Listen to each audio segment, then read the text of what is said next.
ఆంధ్రప్రదేశ్ ప్రభుత్వం నూతనంగా ప్రవేశపెట్టిన 8వ తరగతి సాంఘిక శాస్త్రంలోనే 8వ అధ్యాయం అనేది చూద్దామండి. వివక్షతను ఎదుర్కోవడం. ఇంతకుముందు లెసన్‌లో వివక్షతను అర్థం చేసుకుందాం అనే టాపిక్ పైన అయితే వీడియో చేయడం జరిగింది. ఆ వీడియో గాని మీరు మిస్ అయినట్లయితే పైన కార్డ్స్‌లో విడిచిపెట్టడం జరుగుతుంది. దాన్నైతే వాచ్ చేయండి.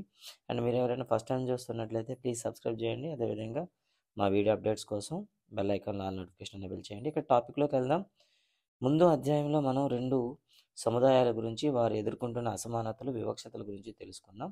శక్తిహీనులైనప్పటికీ వారు తమ వెలివేతకు, ఇతర ఆధిపత్యానికి వ్యతిరేకంగా పోరాడారు, నిరసించారు, సంఘర్షణ చేశారు. వారి సుదీర్ఘ చరిత్రలో అనేక వ్యూహాలు అనుసరించడం ద్వారా ఈ పరిస్థితిని అధిగమించడానికి ప్రయత్నించారు. మతపరమైన ఓదార్పు, సాయుధ పోరాటం, స్వీయ అభివృద్ధి, విద్య, ఆర్థిక పురోగమనం, వీటిలో ఏదో ఒకటి మాత్రమే పరిష్కార మార్గంగా కనిపించలేదు.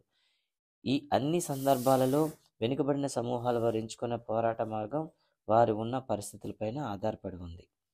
ఈ సమూహాలు, వ్యక్తులు ప్రస్తుతం ఉన్న అసమానతలను ఎదుర్కోవడం గల కొన్ని మార్గాలను మరియు ఈ అధ్యాయంలోనూ చదువుతాము. ఆదివాసీలు, దళితులు, ముస్లింలు, మహిళలు, వెనుకబడిన సమూహాలు ప్రజాస్వామ్య దేశంలోని పౌరులందరూ సమాన హక్కును కలిగి గౌరవప్రదంగా జీవించాలని వాదిస్తున్నారు. వారిలో చాలామంది తమ సమస్యలను పరిష్కరించుకోవడానికి రాజ్యాంగాన్ని ఆశ్రయిస్తున్నారు. వారి పోరాట క్రమంలో ఈ వెనుకబడిన బలహీన సమూహాల రాజ్యాంగ రక్షణను ఎందుకు ఆశిస్తారో ఈ అధ్యాయంలో మనం చదువుకుంటున్నాం. ఈ పాఠంలో అయితే ముఖ్యంగా మనకి బలహీన వర్గాలు ఏ విధంగా పోరాడి చట్టాలు సాధించుకున్నారనేది ఇక్కడైతే ఇవ్వడం జరిగింది. ఇక స్టార్టింగ్లో లెసన్ వెళ్తే ప్రాథమిక హక్కుల అవగాహన అంటూ ఒక సైడ్ హెడ్డింగ్ అయితే మీకు కనిపిస్తుంది. ఈ పుస్తకంలోనే మనం మొదటి అధ్యాయంలో చదువుకోవడం జరిగింది. మన రాజ్యాంగం మనకు కొన్ని నిర్దేశించినటువంటి ప్రాథమిక హక్కులను ఇస్తుందన్నమాట. సామాజిక వ్యవస్థను, రాజకీయ వ్యవస్థను ప్రజాస్వామ్యబద్ధం చేసే సూత్రాలను నిర్దేశించింది. ఇవి రాజ్యాంగంలోని ముఖ్య భాగమైనటువంటి ప్రాథమిక హక్కుల జాబితాలో అంతర్భాగంగా నిర్వచించబడ్డాయి. ప్రాథమిక హక్కులు అయితే ఇవన్నీ మనకి చర్చించడం జరిగింది. ఈ హక్కులు భారతీయులందరికీ సమానంగా లభిస్తాయి. అట్టడుగు వర్గాల వారికి సంబంధించినంత వరకు వారు ఈ హక్కులను 2 విధాలుగా పొందారు. మొదటిది, వారు ప్రాథమిక హక్కుల కోసం పట్టుబడ్డారు. వారు తర్వాత జరిగిన అన్యాయాన్ని గుర్తించాలని ప్రభుత్వాన్ని ఒత్తిడి చేశారు. ఇక రెండవ చూసుకుంటే, ఈ చట్టాలను ప్రభుత్వం అమలు చేయాలని వారు పట్టుబడ్డారు. కొన్ని సందర్భాల్లో అట్టడుగు వర్గాల పోరాటాలు ప్రాథమిక హక్కుల స్ఫూర్తిని అనుగుణంగా కొత్త చట్టాలు రూపొందించడంలో ప్రభుత్వాన్ని ప్రభావితం కూడా చేశాయి. అంటే ప్రాథమిక హక్కులు కల్పించినప్పుడు కూడాను అట్టడుగు స్థాయిలో ఉండే వాళ్ళకి ఇవి చేరడం లేదని, ఇక రెండవది వాళ్ళపైన బలవంతపు ఒత్తిడి ఏదైతే కనిపిస్తుందో ఆ ఒత్తిడిని కూడా ప్రభుత్వం గుర్తించాలని వీళ్ళైతే కోరుతున్నారు. రాజ్యాంగంలోని 17వ అధికరణ అంటరానితనాన్ని నిషేధిస్తుంది. దీని ప్రకారం ఇక మీదట దళితులు విద్యావంతులు కావడాన్ని లేదా దేవాలయాలను ప్రవేశించడాన్ని, ప్రభుత్వ సౌకర్యాలను వినియోగించుకోవడాన్ని ఎవరు అడ్డుకోలేరు అంటూ మనకి రాజ్యాంగంలో 17 అధికరణ అయితే చెప్తుంది. సో మీరు TET, CTET, DSC and APPSC వాళ్ళకి చదివే వాళ్ళైతే ఈ బిట్ కంపల్సరీ మనకు వస్తుందన్నమాట. ప్రాథమిక హక్కుల్లో ఏ అధికరణ అంటరానితనాన్ని నిషేధిస్తుంది అంటే 17వ అధికరణ. ఇది మనకి మైండ్లో ఉండాలి. అంతేకాదు అంటరానితనం పాటించడం సరైనది కాదని, దీన్ని ప్రజాస్వామ్య ప్రభుత్వం సహించదని కూడా అర్థం. వాస్తవంగా ప్రజాస్వామ్య ప్రభుత్వంలో అంటరానితనం శిక్షార్హమైన నేరం. అంటే మనకు ఉండేటటువంటి డెమోక్రసీలో ఎవరైనా సరే అంటరానితనాన్ని ఆచరిస్తున్నట్లయితే ఆ వ్యక్తికి శిక్ష వేసే అధికారం కూడా ప్రభుత్వానికి ఉంటుంది. దళిత అనే పదానికి అర్థం అణగారిన అని అర్థం వస్తుంది. కుల వ్యవస్థలో శతాబ్దాలుగా ఎదుర్కొంటున్న వివక్షతను ఎత్తి చూపడానికి ఈ పదం ఉద్దేశపూర్వకంగా ఉపయోగపడింది. కాబట్టి ఇక నుండి మనం ఎప్పుడు దళితులు అనే మాట వాడకూడదు. అంటరానితనాన్ని వ్యతిరేకతను సమర్థించే రాజ్యాంగంలోని ఇతర విభాగాలు కూడా ఉన్నాయి. ఉదాహరణకు రాజ్యాంగంలోని 15వ అధికరణ. దీని ప్రకారం మతం, జాతి, కులం, లింగం లేదా జన్మస్థలం ఆధారంగా భారతదేశంలోని ఏ పౌరుడు వివక్షతకు లోనుకోకూడదు. దళితులు ఇవి నిరాకరించబడిన చోట సమానత్వం సాధించడం కోసం వీటిని ఉపయోగిస్తారు అంటూ కూడా చెప్పడం అయితే జరిగింది. మరి దీంట్లో ఒక చరిత్రకు సంబంధించి కూడా ఒక పద్యం అయితే ఇవ్వడం జరిగింది. సో దళితులు కొంతమంది వ్యక్తులు లేదా సంఘాలు లేక ప్రభుత్వానికి తక్కువ చేసి చూస్తున్నారని భావించే సందర్భాలలో ప్రాథమిక హక్కులను వారు కోరవచ్చు లేదా పొందవచ్చు. ప్రభుత్వం రాజ్యాంగానికి కట్టుబడి ఉండాలని, తమకు న్యాయం చేయాలని వారు ప్రభుత్వ భారత ప్రభుత్వ దృష్టికి తీసుకొచ్చారు. అలాగే ఇతర మైనారిటీ వర్గాలు కూడా మన రాజ్యాంగంలోని ప్రాథమిక హక్కుల విభాగంపై దృష్టి సారించారు. వారు ముఖ్యంగా మత స్వేచ్ఛ, సాంస్కృతిక విద్యా హక్కు పొందడంపై దృష్టి పెట్టారు. ముస్లింలు, పార్సీలు వంటి విభిన్న సాంస్కృతిక మత సమూహాలు వారు కూడా వారి సంస్కృతికి వారే పరిరక్షణగా ఉండి వారి సంస్కృతిని కాపాడుకోవడానికి కావాల్సిన నిర్ణయాలు తీసుకునే హక్కు వాళ్ళకు ఉంటుంది. అంటే దీంతో మనం చెప్పింది ఏంటంటే అల్పసంఖ్యాక వర్గాలు అయితే ఏవైతే చెప్పుకుంటున్నామో వాళ్ళ వర్గాన్ని కాపాడుకునే హక్కు వాళ్ళకు ఉంటుంది. దానికి రాజ్యాంగం అనేది కల్పించడం జరిగింది అని చెప్పడం జరిగింది. దీన్నే మనం ఏమంటాం మత మరియు విద్యను కాపాడుకునే హక్కుగా కూడా మనం చెప్తాం. ఇక్కడ చరిత్రలో చూసుకుంటే ఒక కవి చోకమేళ చూడండి. సో మహారాష్ట్రకు చెందినటువంటి ఒక భక్త కవి చోకమేళ, అతని భార్య సోయా రాబాయి. గుర్తుపెట్టుకోండి, 14వ శతాబ్దానికి చెందినటువంటి మహారాష్ట్రకు చెందినటువంటి భక్త కవి చోకమేళ, అతని భార్య సోయా రాబాయి ఇలా రచించిందనమాట. ఈవిడ మహర్ సమాజ వర్గానికి చెందినవారు. మహర్ అంటే మనందరూ తెలిసిందేని బిఆర్ అంబేద్కర్ గారు కూడాను ఈ మహర్ వర్గానికి చెందినవారే. శరీరం అపరిశుభ్రమైనది, ఆత్మ మాత్రం కలుషితం కానిది అంటారు. కానీ శరీరం యొక్క మాలిన్యంలోనే శరీరం పుడుతుంది. అంటే ఒక శరీరం పుట్టినప్పుడే మీకు ఆత్మ కలుగుతుంది. అలాంటప్పుడు శరీరం మాలిన్యం ఉండి ఆత్మ మాలిన్యం లేదని ఎలా చెప్తారు? ఏ ధర్మకావ్యం ద్వారా శరీరం పవిత్రమవుతుంది? గర్భం నుండి జన్మించడాన్ని తప్పించుకున్న జీవి ఏదీ లేదు. ఇది దేవుని మహిమ. అపవిత్రత లోపలే ఉంది, శరీరం లోపల నుండి కలుషితమైంది, ఇది ఖచ్చితం. మరి ఈ మహారి చోకా చెబుతుంది అంటూ ఒక పద్యం అయితే ఇవ్వడం అయితే జరిగింది. ఆమె ఆలోచనల ప్రకారం పరిశుభ్రత అనే ఆలోచనను సోరాబాయి ప్రశ్నిస్తున్నారు. ప్రతి మనిషి తల్లి గర్భం నుండే జన్మిస్తున్నాడు కాబట్టి ఒక శరీరం ఇంకొక శరీరం కంటే ఎక్కువ పవిత్రమైనది అనే భావన సరైనది కాదని వాదిస్తున్నారు. కుల వ్యవస్థలో మనుషులు వేరు చేయడాన్ని మాలిన్యం అని ఒక కీలక సాధనంగా ఉపయోగిస్తున్నారు. ప్రాంతాలు, పని, జ్ఞానం, గౌరవం అనేవి మనం చేసే పనిని బట్టి కాదు, అవి మనలో నుండే వచ్చే ఆలోచనలు, విలువలు, నమ్మకాలు అని చెప్పడానికి ఆమె ప్రయత్నించారు. సో ఇక్కడ గుర్తుంచుకోవాల్సింది ఏంటంటే సీటెట్ కానీ టెట్ ప్రిపేర్ అయ్యే వాళ్ళు ఎవరైతే ఉంటే చోకమేళ భార్య పేరు ఏమిటి? సోయరాబాయి. వీళ్ళు ఏ రాష్ట్రానికి చెందిన వాళ్ళు? మహారాష్ట్ర. ఏ శతాబ్దానికి చెందిన వాళ్ళు? 14. మరి ఈ రచయిత ఏ వర్గానికి చెందిందంటే మహర్ వర్గానికి చెప్పిందనమాట. మరి ఇంత చెప్తున్నా కూడాను వివిధ రకాల సాంస్కృతిక హక్కులు ప్రదానం చేయడం ద్వారా రాజ్యాంగం అటువంటి సమూహాలకు సాంస్కృతిక న్యాయాన్ని కల్పించడానికి ప్రయత్నిస్తుంది. మత పరిహారపు హక్కు అనేది మనకైతే రాజ్యాంగంలో ఇవ్వబడింది. దీని ప్రకారం మైనారిటీ వాళ్ళు తమ మతాన్ని, తమ సంస్కృతిని వాళ్ళు ప్రకటించవచ్చు. అలాగే విద్యా సంస్థలు కూడా స్థాపించుకునే హక్కు అయితే ఉందన్నమాట. మెజారిటీ కమ్యూనిటీ యొక్క సాంస్కృతిక ఆధిపత్యం వలన ఈ మైనారిటీ సమూహాల సంస్కృతి తుడిచిపెట్టిపోకుండా ఉండేలా రాజ్యాంగం చూస్తుంది అంటే ఇవ్వడం అయితే జరిగింది. మరి అట్టడుగు వర్గాల చట్టాల గురించి ఒకసారి చూద్దాం. ప్రభుత్వం తమ పౌరులు రక్షించడానికి చట్టాలు చేస్తుంది, కానీ చర్యలు చేపట్టడానికి ఇది ఒక్కటే మార్గం కాదు. మన దేశంలో వెనుకబడిన వర్గాలకు చెందిన వారిలో నిర్దిష్ట చట్టాలు, విధానాలు ఉన్నాయి. కమిటీలు ఏర్పాటు చేయడం ద్వారా లేదా సర్వే చేయడం వంటి ఇతర మార్గాల ద్వారా విధానాలు లేదా పథకాలు తయారు చేయబడతాయి. నిర్దిష్ట సమూహాలకు అవకాశాలు కల్పించడానికి ప్రభుత్వం ఇటువంటి విధానాలను ప్రోత్సహించే ప్రయత్నం చేస్తుంది. సామాజిక న్యాయం ప్రోత్సహించడం. రాజ్యాంగం అమలు చేసే ప్రయత్నంలో భాగంగా దళిత జనాభా అధికంగా ఉన్న ప్రాంతాలు, గిరిజన ప్రాంతాలలో వారికి రాజ్యాంగ నియమాలను అమలు చేయడానికి కేంద్ర, రాష్ట్ర ప్రభుత్వాలు రెండూ నిర్దిష్ట పథకాలను రూపొందించాయి. అంటే రాజ్యాంగంలో తెలియపరిచినటువంటి ఏదైతే రక్షణలు ఉన్నాయో వాటిని అమలు చేయడానికి అటు కేంద్ర ప్రభుత్వాలు, ఇటు రాష్ట్ర ప్రభుత్వాలు రెండూ కూడాను ఈ దళితులు లేదా గిరిజనులకు సంరక్షణ కోసం చట్టాలు చేయాల్సి ఉంటుంది. ఉదాహరణకు దళితులు, ఆదివాసీ వర్గాలు విద్యార్థులకు ప్రభుత్వం ఉచిత లేదా రాయితీలతో కూడిన వసతి సదుపాయాలు కల్పిస్తుంది. తద్వారా వారు తమ ప్రాంతాల్లో అందుబాటులో లేని విద్యా సౌకర్యాలు పొందవచ్చు. ఫర్ ఎగ్జాంపుల్, నేటి మనం చూసినట్లయితే ఎస్సీ వెల్ఫేర్ కానివ్వండి, ఎస్టీ వెల్ఫేర్ హాస్టల్స్ అనేవి ఈ వర్గానికి చెందినవే. వాళ్ళకి అందుబాటులోని విద్యను వాళ్ళకి కల్పించడానికి ఈ హాస్టల్ అనేవి స్థాపిస్తారు. కొన్ని అదనపు సౌకర్యాలను అందించడంతో పాటు వ్యవస్థలోని అసమానతలను నిర్మూలించడానికి నిర్దిష్టమైన చర్యలు తీసుకునేలా ప్రభుత్వం చట్టాలు చేసింది. అటువంటిదే రిజర్వేషన్ అని చెప్తాం. ఉద్యోగ, విద్యా అవకాశాలలో వీళ్ళకి ప్రత్యేకమైనటువంటి కోటా ఇవ్వడం అయితే జరుగుతుంది. ఈరోజు ఈ చట్టం లేదా విధానం ఎంతో ముఖ్యమైనది, కొంత వివాదాస్పదమైనది కూడాను. మన సమాజంలో శతాబ్దాలుగా జనాభాలోని కొన్ని వర్గాలైనటువంటి దళితులు, ఆదివాసీలకు విద్య, ఉద్యోగ అవకాశాలు, వృత్తి నైపుణ్యాలు మెరుగుపరుచుకోవడం వంటి అంశాలపై నిరాదరణకు గురి అయ్యారన్న ఒక ముఖ్యమైన వాదనపై ఆధారపడి వీటిని ప్రభుత్వ ఉద్యోగాలలో సీట్లు రిజర్వ్ చేస్తారు. కనుక ప్రజాస్వామ్య ప్రభుత్వం త్వర తీసుకొని ఈ వర్గాలకు సహాయం అందించాలి అంటూ చెప్పడం అయితే జరుగుతుంది. దీని ఆధారంగా మనకి ఎస్సీ ఎస్టీ రిజర్వేషన్ ఎందుకు ఇవ్వడం అనేది ఇక్కడ చెప్పడం అయితే జరిగింది. రిజర్వేషన్ విధానం ఎలా పనిచేస్తుంది? భారతదేశం అంతటా రాష్ట్ర ప్రభుత్వాలకు వారి సొంత షెడ్యూల్ కులాలు, షెడ్యూల్ తెగలు, వెనుకబడిన అత్యంత వెనుకబడిన కులాల జాబితా ఉంటాయి. అంటే ప్రతి రాష్ట్రానికి ఇది వేరుగా ఉంటాయన్నమాట. ఉదాహరణకు ఆంధ్రప్రదేశ్లో కళింగ అనేది వెనుకబడిన తరగతి అయితే తెలంగాణలో అభివృద్ధి చెందిన వర్గం అన్నమాట. అక్కడ ఓసీగా ట్రీట్ చేస్తారు. కేంద్ర ప్రభుత్వానికి కూడాను ఒక జాబితా ఉంది.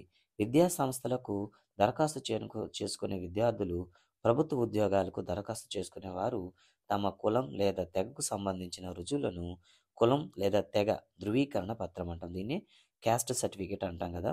వీటి పత్రాల రూపంలో అందించాలని నిర్ణయించారు. అనేక ప్రభుత్వ విద్యా సంస్థలు అభ్యర్థులు తమ కులం, జాతిని పేర్కొనమని అడుగుతారు. ఒక నిర్దిష్ట దళిత కులం లేదా జాతిని పేర్కొనమని జాబితాలో ఉన్నట్లే ఆ కులం లేదా తెగకు చెందిన అభ్యర్థి రిజర్వేషన్ పొందుతాడు. అంటే సాధారణంగా మనం ఏం చేస్తామంటే ఎస్సీ అని చెప్తాం అనమాట, లేదా ఎస్టీ అని చెప్తాం, లేదా బీసీ అని చెప్తాం. సో ఇది మనకి ఏమంటాం చెప్పండి, వెనుకబడిన తరగతిగా మనకు రుజువు చేస్తుంది. కానీ ఇందులో మనకి సబ్ క్యాస్ట్లు అయితే ఉంటాయన్నమాట. ఆ సబ్ క్యాస్ట్ పేరు కూడా మనం మెన్షన్ చేయాల్సి ఉంటుంది. వీటన్నీ ఉన్నప్పుడే అక్కడ రిజర్వేషన్ ప్రయోజనం అయితే పొందుతాము. నిజానికి బీసీలో అయితే మన ఏపీలో మనకి బీసీఏ, బీసీడీఈ అని వర్గీకరిస్తారు. అదే కేంద్ర జాబితాలో మనం వెళ్ళినట్టయితే ఒకటే ఒకటి ఉంటుంది, దట్ ఈస్ ఓబీసీ. ఓకేనా, అదర్ బ్యాక్వర్డ్ క్యాస్ట్గా చెప్తారనమాట. కళాశాల అడ్మిషన్లు, ప్రత్యేకించి వైద్య కళాశాల వంటి వృత్తి విద్యా సంస్థల్లో ప్రభుత్వాలు కట్ ఆఫ్ మార్కులను నిర్దేశిస్తాయి. అంటే దళిత, ఆదివాసీ అభ్యర్థులు అందరూ అడ్మిషన్లకు అవసరమైన అర్హత మార్కులు పొందవచ్చు. కానీ ఎవరైతే కట్ ఆఫ్ మార్కుల కంటే అధికంగా మార్కులు సాధిస్తారో వారికి మాత్రం అడ్మిషన్ లభిస్తుంది. ఇటువంటి అర్హత సాధించిన విద్యార్థులు ప్రభుత్వ స్కాలర్షిప్లు అందజేస్తుంది. వెనుకబడిన తరగతులు రిజర్వేషన్పై 9వ తరగతిలో పౌరనీతి శాస్త్రంలో దీని గురించి చదువుకుంటామని అయితే చెప్పడం జరిగింది. కాబట్టి ఇక్కడైతే నేను దీన్ని స్కిప్ చేస్తూ ఉన్నాను. ఎందుకంటే నేడు మనం చూస్తున్నాం, ప్రభుత్వ కళాశాలలో అడ్మిషన్ కావాలనుకుంటే కొన్ని వరకు ఓసీగాను, ఓపెన్ కేటగిరీలో గాను, మిగతా రిజర్వేషన్లో పెడుతూ సంబంధిత వాళ్ళకి ఇవ్వడం అయితే జరుగుతుందన్నమాట. ఇక చరిత్రలోకి వెళ్ళినట్లయితే ఈ దళితులు, ఆదివాసీ హక్కుల పరిరక్షణ ఎలా ప్రారంభమైందో ఇక్కడ చరిత్ర అయితే ఇవ్వడం జరిగింది. ముందుగా కబీర్ దాస్ గురించి చూద్దాం. మనకు హిందీలో కానీ తెలుగులో కానీ చదువుకునేటప్పుడు కబీర్ కవితల గురించి ఇవ్వడం అయితే జరుగుతుంది. నిజానికి కబీర్ 15వ శతాబ్దం నాటి భక్త సాంప్రదాయానికి చెందినటువంటి కవి. స్వతహాగా తను ఒక ముస్లిం అయినప్పుడు కూడాను హిందూ మతాలకు రావడం అయితే జరుగుతుంది.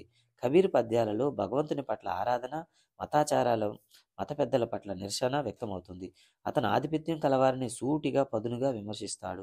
వ్యక్తులను కుల, మతాల ఆధారంగా గుర్తించే వారిని ఎదిరించాడు. ఆయన ప్రతి వ్యక్తి ఆధ్యాత్మికంగా సర్వోన్నత స్థాయికి చేరుకోగలడని, తన అనుభవాలను ఆధారంగా అమితమైన జ్ఞానము పొందగలడని భావించాడు.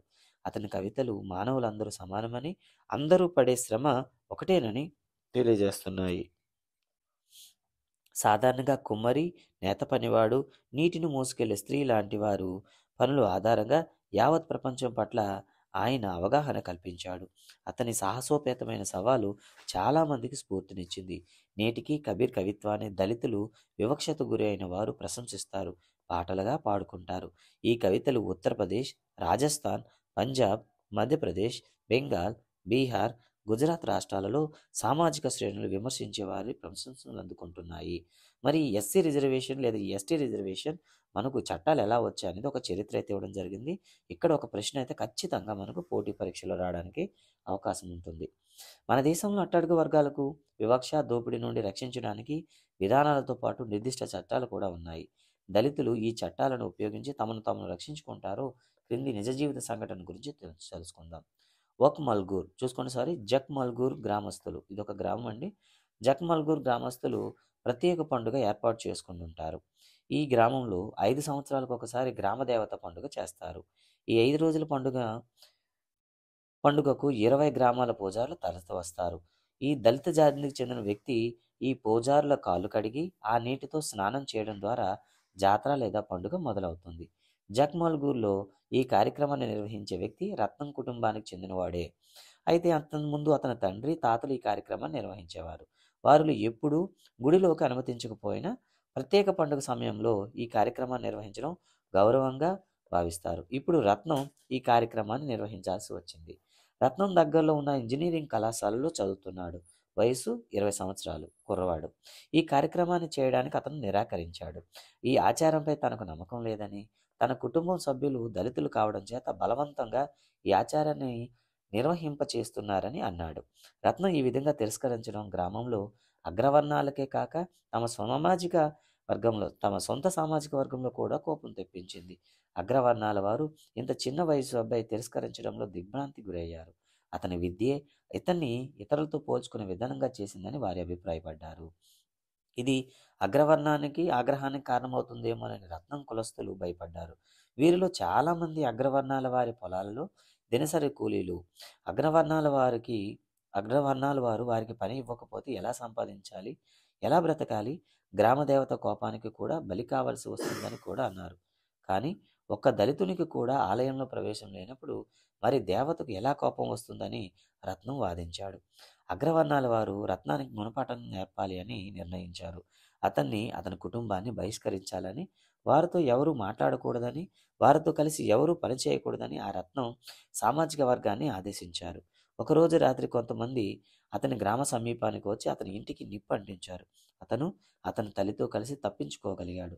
రత్నం స్థానిక పోలీస్ స్టేషన్లో షెడ్యూల్ కులాలు, షెడ్యూల్ తెగలు అట్రాసిటీ యాక్ట్ 1989 కింద కేసు నమోదు చేయడానికి వెళ్ళాడు. ఇతర దళితుల కుటుంబాలు అతనికి మద్దతుగా రాలేదు. రత్నానికి మద్దతు పలికితే తమకు అలాంటి గతే పడుతుందని ఇతర దళిత కుటుంబాలు భయపడ్డాయి. ఆ కేసును స్థానిక మీడియా ప్రసారం చేయడం వల్ల వెలుగులోకి వచ్చి ఇతర జర్నలిస్టులు ఆ గ్రామాన్ని సందర్శించారు. రత్నానికి దళిత ఉద్యమానికి ప్రతీకగా పేర్కొన్నారు. పండుగను ఆపేశారు. కానీ అతని కుటుంబం మాత్రం అగ్రవర్ణాల చేత బహిష్కరణకు గురి అయ్యింది అంటూ మనకైతే ఒక కథ అయితే ఇవ్వడం అయితే జరిగింది. షెడ్యూల్ కులాలు, షెడ్యూల్ తెగలు అత్యాచార నిరోధక చట్టం అని పిలుస్తాం. దీన్నే SC/ST అట్రాసిటీ యాక్ట్ 1989 అని పిలుస్తాము. మరి ఈ యాక్ట్ ఏం చెప్తుందో ఒకసారి చూద్దాం. రత్నం ఫిర్యాదు నమోదు చేయడం ద్వారా చట్టం సహాయంతో గ్రామంలోని అగ్రవర్ణాల ఆధిపత్యాన్ని, హింసను నిరసించాడు. ఈ చట్టం దళితులు, ఆదివాసీ సమూహాలు రోజువారీ జీవితంలో ఎదుర్కొంటున్న అవహేళన, అవమానాలను ప్రతిస్పందించగా 1989లో రూపొందించబడిన ఇలాంటి వివక్ష ఎంతో కాలంగా కొనసాగుతుంది. 1970-80లో ఇది మరింత తీవ్ర రూపం దాల్చింది. ఈ దశకంలో దక్షిణ భారతదేశంలో కొన్ని ప్రాంతాల్లో దృఢమైన దళిత సమూహాలు ఏర్పడి వారి హక్కుల కోసం పోరాడి వారి కుల విధులను నిర్వహించడాన్ని నిరాకరించారు. వాళ్ళను అందరితోనూ సమానంగా చూడాలనే ఆకాంక్షతో దళితులను పీడించి అవమానపరిచే పద్ధతులను అనుసరించడాన్ని రత్నంలాగే ప్రతిఘటించారు. ఈ సంఘటనల వల్ల అగ్రవర్ణాలు హింసాత్మక కొనసాగుతుందని అవి ప్రభుత్వానికి తెలియజేశాయి. దళిత వర్గాలు తమను హింసకు గురి చేసే వారికి వ్యతిరేకంగా కొత్త చట్టాలు చేయాలని, వారిని తీవ్రంగా శిక్షించాలని నిర్ణయించాయి. ఫలితంగా ఇదే విధంగా 1970-80లలో ఆదివాసీ ప్రజలు సమాన హక్కుల కోసం సంఘటితమై తమ నేల, వనరులపై తమ హక్కులు తిరిగి ఇవ్వాలని డిమాండ్ చేశారు. వారు కూడా సామాజిక అగ్రవర్ణాల కోపాన్ని, హింసను చవిచూడాల్సి వచ్చింది. అందుచేత ఈ చట్టాన్ని వర్తించే నేరాలు చిట్టా చాలా పెద్దది. కొన్ని నేరాలైతే ఆలోచించడానికే భయంకరమైనవి. ఈ చట్టం భయంకరమైన నేరాలనే కాకుండా మనుషులు ఎంత క్రూరమైన పనులు చేయగలుగుతారో కూడా తెలియజేస్తుంది. అందుచేత ఇలాంటి చట్టాన్ని శిక్షలనే కాకుండా మన ఆలోచనలను, నడవడికను కూడా ప్రభావితం చేస్తాయి. ఓకే, ఇక్కడ చూడండి ఒకసారి. ఇక్కడ మాత అయితే ఇవ్వడం అయితే జరిగింది. కబీర్కు సంబంధించి ఒక కవిత అయితే ఇచ్చారనమాట. పండితుల వారు జ్ఞానం కోరని నీ హృదయంలోకి చూడు, అంటరాని తను ఎక్కడి నుండి వచ్చిందో చెప్పు, దాన్ని మీరు నమ్మే వరకు. ఎర్ర జ్యూస్, తెల్ల జ్యూస్ గాలిని కలపండి, ఒక శరీరంలో ఇంకో శరీరంతో కాల్చబడుతుంది. మనం తాకడం ద్వారా తింటాము, తాకడం ద్వారా శుభ్రం చేస్తాము, తాకడం ద్వారా ప్రపంచాన్ని సృష్టించబడింది. మరి ఎవరు అంటరాని వాళ్ళు? కబీర్ ప్రశ్నిస్తున్నాడు. ఆమె మాత్రమే. ఎవరైతే మాయ నుండి విముక్తులవుతారో. ఈ పద్యంలో కబీర్ అంటరానితనం ఎక్కడి నుండి వచ్చిందో చెప్పు అనే పూజారిని ప్రత్యక్షంగా సవాలు విసిరాడు. సూటిగా ప్రశ్నిస్తున్నాడు. అంటరానితనాన్ని జ్ఞానం నీ మనసులో వెదుకు, అంతేకాని గ్రంథాల్లో కాదు అన్నాడు. ప్రతి మానవుడి శరీరం గాలి, రక్తం, మాంసాలతో కూడి అమ్మగర్భంలో 9 నెలలు ఉంటుందని కబీర్ వర్ణించాడు. కొండైనా, ఒక మనిషి అయినా, లేక ఒక చిత్రమైనా ప్రపంచంలో ఉన్నది ప్రతిదీ తాకడం, స్పర్శించడం ద్వారా తయారవుతుంది. అతను అంటరానితనం అనే పదానికి వివిధ అర్థాలు ఇచ్చాడు. అంటరానితనం జ్ఞానం యొక్క అత్యున్నత స్థితి అంటే దీనిని అర్థం సంకుచిత పరిమితితో ఆలోచనలతో ఉండడం కాదు. అందువలన కబీర్ చివరికి అంటరానితనం అనే ఆలోచనను మానవుడి క్రింది స్థాయి నుండి అత్యున్నత స్థాయికి వివరించాడు. అంటరానితనం వల్ల అసలు ఏంటి అంటరానితనం అంటూ 3 ఎగ్జాంపుల్స్తో అయితే కబీర్ అయితే చెప్పడం జరిగింది. మానవ శరీరంలో ప్రతిదీ కూడాను, మానవుడు చేసే ప్రతి కార్యక్రమం కూడాను తాకడం ద్వారా జరుగుతుందని అయితే చెప్పాడు. ఇప్పుడు అట్రాసిటీ యాక్ట్లో ఉండేటటువంటి కొన్ని క్లాజెస్ అయితే మనకి ఇవ్వడం జరిగింది. ఈ చట్టం వివిధ స్థాయిల్లో నేరాల మధ్య గల తేడాలను తెలియజేస్తుంది. ఇది మొదటిగా శారీరకంగా క్రూరమైన, నైతికంగా ఖండించదగిన అవమానాలకు సంబంధించి జాబితా విధించదగిన శిక్షలను ఇస్తుంది. మొదటి షెడ్యూల్లో చూస్తే షెడ్యూల్డ్ జాతి, షెడ్యూల్ కులాలకు చెందిన వ్యక్తులచే బలవంతంగా తినదగని లేదా అసహ్యకరమైన పదార్థాలను తాగించడం లేదా తినిపించడాన్ని నిరోధిస్తుంది. 2. షెడ్యూల్ కులాలు, షెడ్యూల్ తెగలు వ్యక్తులను బలవంతంగా వివస్త్రతలను చేయడం లేదా నగ్నంగా నడిపించడం లేదా మొహానికి లేదా శరీరానికి రంగు అద్దడం లేదా ఇతర మానవ గౌరవాన్ని కించపరిచే చర్యలు చేపట్టడాన్ని నిషేధిస్తుంది. రెండవది దళితులు, ఆదివాసీ ఎదుర్కొంటున్న వనరుల కొరకు లేదా బలవంతపు వెట్టి చాకిరీ సంబంధించిన విషయాల జాబితా. అయితే ఈ జాబితా అనేది మనకి ఇక్కడ ఇవ్వలేదు. ఈ చట్టం ఎవరైనా షెడ్యూల్ కులాలు, షెడ్యూల్ తెగలకు చెందిన వారి భూమిని తప్పుగా ఆక్రమించుకోవడం లేదా వారికి సొంతమైన భూమిని దున్నడం లేదా వేరే వారికి కేటాయించడం లాంటి విషయాలు శిక్షించడం ఈ చట్టం రూపొందించబడింది.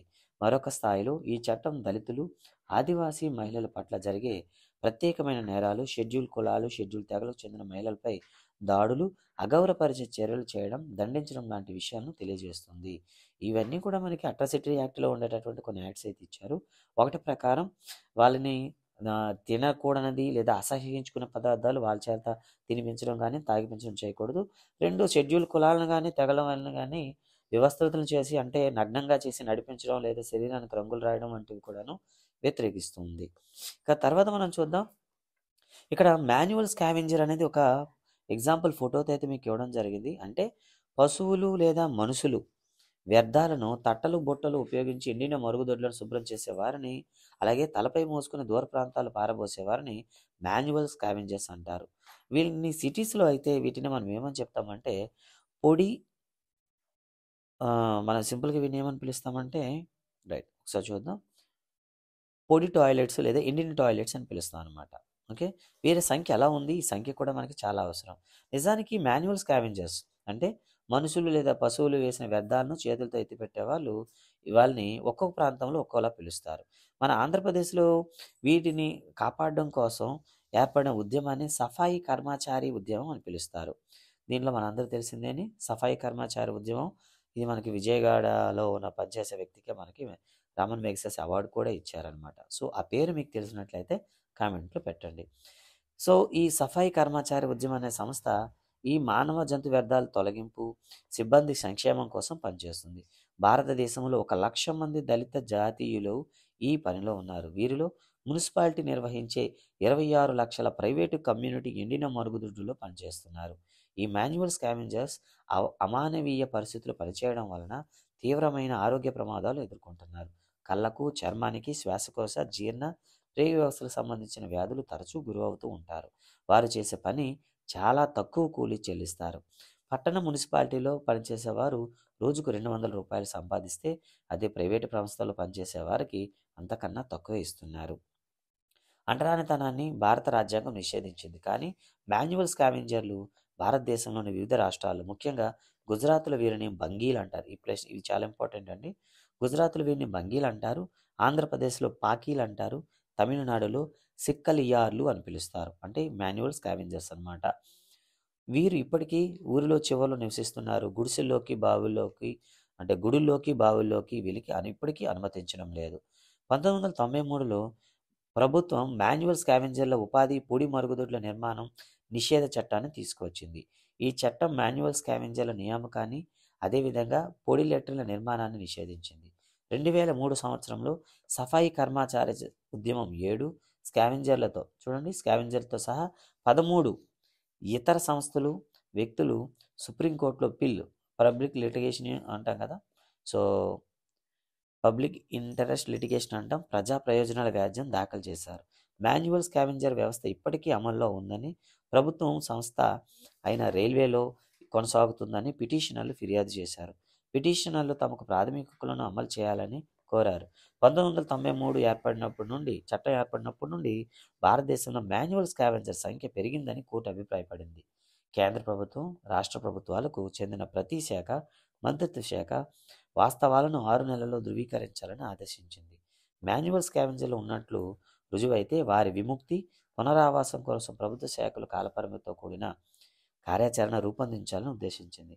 మాన్యువల్ స్కావెంజర్ ఉపాధి నిషేధం, పునరావాస చట్టం డిసెంబర్ 6, 2013 నుండి అమల్లోకి వచ్చింది. ఇది కూడా మనకి చాలా ఇంపార్టెంట్ అండి. సో మాన్యువల్ స్కావెంజర్ల ఉపాధి నిషేధ చట్టం ఎప్పుడు వచ్చింది? డిసెంబర్ 6, 2013.